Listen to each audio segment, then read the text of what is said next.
Bihar board class 10th भूगोल का जो मेरा पहला चैप्टर है संसाधन एवं उपयोग, इसका आज हम लोग ऑब्जेक्टिव और प्रश्न उत्तर क्वेश्चन आंसर को देखेंगे, जो कि 2023 बोर्ड एग्जाम के लिए VVI क्वेश्चन होने वाला है।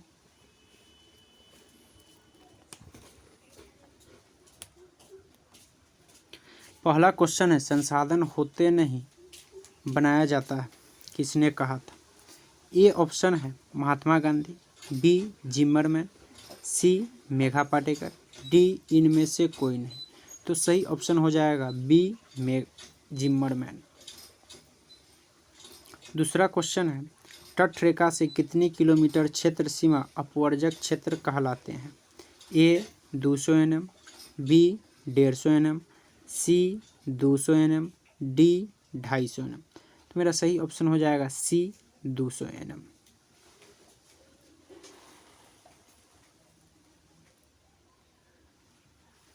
फिर तीसरा क्वेश्चन है, बिहार किस खनिज में धनी है? ए चूना पत्थर व पाइराइट, बी कोयला, सी धातु, डी इनमें से कोई नहीं। तो इसका सही ऑप्शन हो जाएगा ए चूना पत्थर व पाइराइट। चौथा क्वेश्चन, किसने कहा था कि हमारे पास पेट भरने के लिए सब कुछ है पर पेटी भरने के लिए कुछ भी नहीं है? ए जिमरमैन, बी मेघा पाटेकर, सी पंडित नेहरू, डी महात्मा गांधी। तो सही ऑप्शन हो जाएगा डी महात्मा गांधी। पांचवा क्वेश्चन, नर्मदा बचाओ आंदोलन के नेता कौन थे? ए मेघा पाटेकर, बी सुभाष चंद्र बोस, सी महात्मा गांधी, डी इनमें से कोई नहीं। तो सही ऑप्शन हो जाएगा ए मेघा पाटेकर।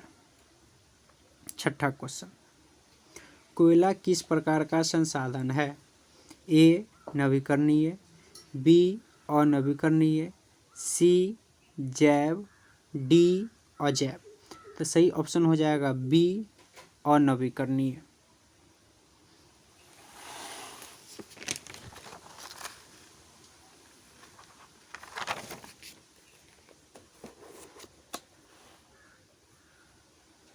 सातवां नंबर क्वेश्चन, चिपको आंदोलन के नेता कौन थे? ए सुंदरलाल बहुगुणा, बी मेघा पाटेकर, सी महात्मा गांधी, डी इनमें से कोई नहीं। तो सही ऑप्शन हो जाएगा ए सुंदरलाल बहुगुणा। आठवां नंबर, स्मॉल इज ब्यूटीफुल के लेखक कौन है? ए भगत सिंह, बी जिमरमैन, सी शमशेर, डी इनमें से कोई नहीं। तो सही ऑप्शन हो जाएगा सी शमशेर। नौवां क्वेश्चन, पर्यावरण दिवस कब मनाया जाता है?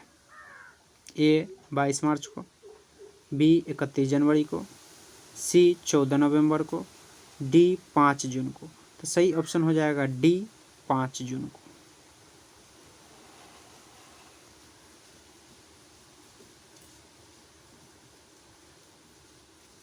दसवां क्वेश्चन, क्लब ऑफ रोम की स्थापना कब हुई?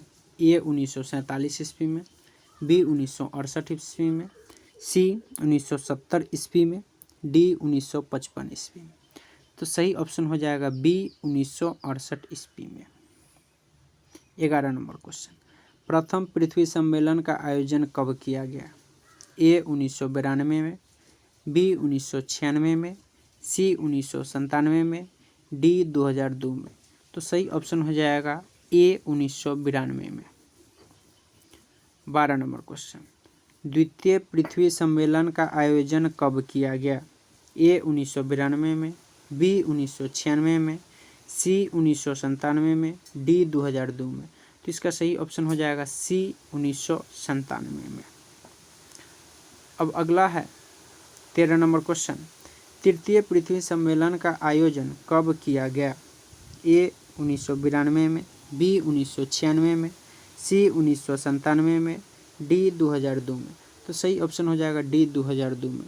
प्रथम पृथ्वी सम्मेलन जो है 1992 में आयोजन किया गया, उसके 5 साल बाद 1997 में द्वितीय पृथ्वी सम्मेलन और उसके 5 साल बाद 2002 में तृतीय पृथ्वी सम्मेलन का आयोजन किया गया।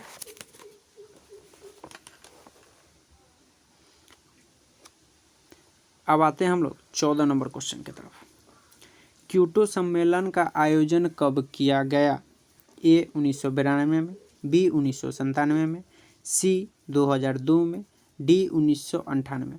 तो सही ऑप्शन हो जाएगा बी 1997 में। 15 नंबर क्वेश्चन। प्रथम पृथ्वी सम्मेलन का आयोजन कहाँ किया गया? ए ब्राज़ील के रियो डी जेनेरो शहर में, बी अफ्रीका के न्यूयॉर्क में, सी अफ्रीका के जोहान्सबर्ग में, डी इनमें से कोई नहीं। तो सही ऑप्शन हो जाएगा ए ब्राज़ील के रियो डी जेनेरो शहर में, जो कि 1992 में किया गया था। 16 नंबर क्वेश्चन। द्वितीय पृथ्वी सम्मेलन का आयोजन कहाँ किया गया? ए ब्राज़ील के रियो डी जेनेरो शहर में, बी अमेरिका के न्यूयॉर्क में, सी अफ्रीका के जोहान्सबर्ग में, डी इनमें से कोई नहीं। तो सही ऑप्शन हो जाएगा बी अमेरिका के न्यूयॉर्क में, जो कि 1997 में किया गया था। अब 17 नंबर क्वेश्चन है,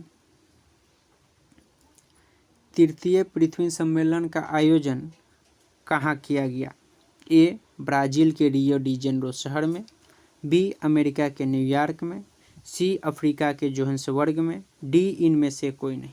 तो सही ऑप्शन हो जाएगा सी अफ्रीका के जोहान्सबर्ग में, जो कि 2002 में किया गया था आयोजन इस सम्मेलन का। 18 नंबर क्वेश्चन है, सौर ऊर्जा निम्नलिखित में से कौन सा संसाधन है?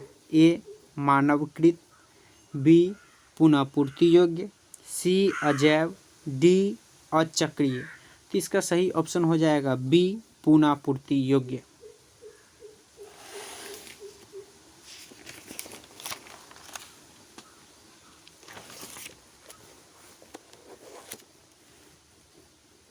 अब 19 नंबर क्वेश्चन, समुद्र क्षेत्र में राजनीतिक सीमा के कितना किलोमीटर क्षेत्र तक राष्ट्रीय संपदा निहित है?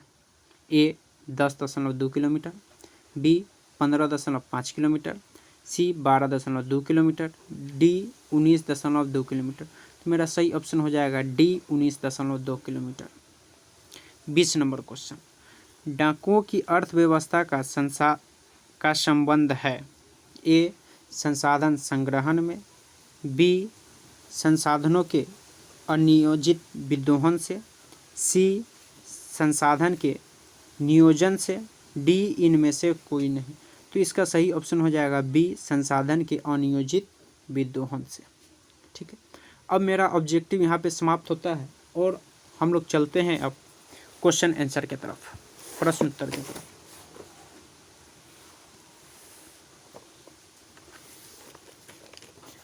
पहला जो मेरा क्वेश्चन है लघुत्तरीय का, कि संसाधन को परिभाषित कीजिए। संसाधन को परिभाषित कीजिए।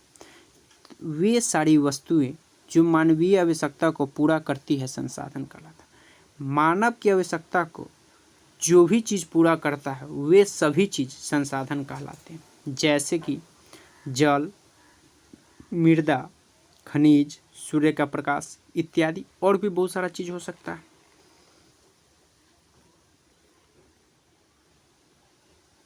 उसके बाद है संभावी एवं संचित को संसाधन में अंतर स्पष्ट करें। तो इधर जो है मेरा संभावी संसाधन है और इधर जो है मेरा संचित को संसाधन है।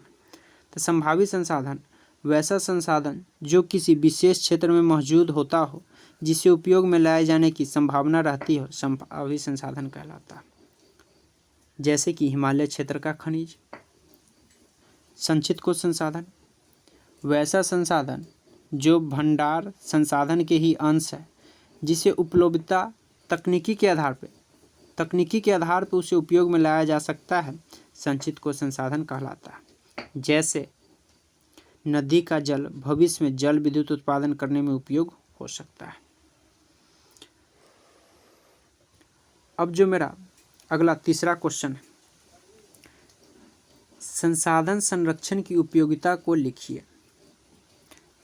तो इसका उत्तर हो जाएगा संसाधन जिसकी मात्रा सीमित है तथा समाप्य है। संसाधन एक सीमित संसाधन है। संसाधन जिसकी मात्रा सीमित है तथा समाप्य है। लोगों को उनकी आवश्यकता के अनुसार प्रचुर मात्रा में उपलब्ध नहीं है, इसीलिए हमें संसाधन संरक्षण की आवश्यकता है। संसाधन को हमें बचाना चाहिए। चौथा नंबर क्वेश्चन, संसाधन निर्माण में तकनीक की क्या भूमिका है, स्पष्ट कीजिए। इसका उत्तर हो जाएगा संसाधन निर्माण में तकनीक की महत्वपूर्ण भूमिका है, क्योंकि प्रकृति से प्राप्त वस्तुएं तब तक संसाधन का रूप नहीं लेती जब तक विशेष तकनीक के आधार पर उन्हें उपयोगी नहीं बनाया जाता है। जैसे नदी के बहता जल, भूमि के अंदर उपस्थित खनिज, इस सब को जब भी नदी से जो जल जो बह रहा है उसको अपनी तकनीक के आधार पर हम लोग उससे सिंचाई का कार्य पूरा करते हैं, चाहे बिजली उत्पादन करते हैं, चाहे मच्छी का पालन करते हैं। ठीक है, अब हम लोग आते हैं दीर्घ उत्तरीय प्रश्न की तरफ। पहला जो मेरा प्रश्न है कि संसाधन के विकास में सतत विकास की अवधारणा की व्याख्या कीजिए। तो इसका उत्तर हो जाएगा सतत विकास विकास की एक नई अवधारणा है जिसमें प्राकृतिक संसाधन का दोहन इस प्रकार से किया जाता है कि पर्यावरण का कोई क्षति न हो तथा उसकी उपलब्धता भी भविष्य में बना रहा। जीवन की गुणवत्ता बनाए रखने के लिए संसाधनों के सतत विकास की अवधारणा अति आवश्यक है। अगला क्वेश्चन दूसरा नंबर है,